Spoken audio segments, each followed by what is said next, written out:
oluverdi. Nasıl anlatsam sana içimdeki bu derdi? Olamıyorum ya, hayallerime mani.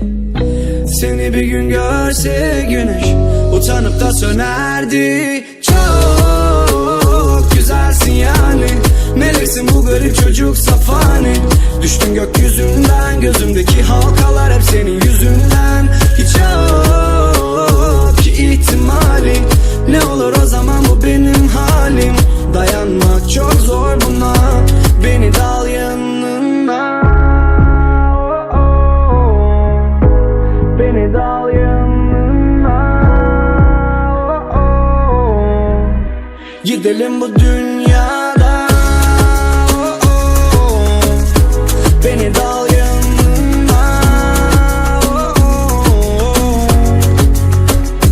Geçici yok, çektiğim dertlerin düzenim kalmadı. Razıyım her şeye, ya beni al ya da öldür. Beni yor, beni boğ, beni soy, beni mal. Deli oldum baksana, rüyayla yaşamın arasında. Sıkışıp kaldım, inandım ha yalanlarına. Bir yerdeyim, yollar sonunda diyorlar. Hiç uğraşma, bir daha olmaz bu saatten sonra.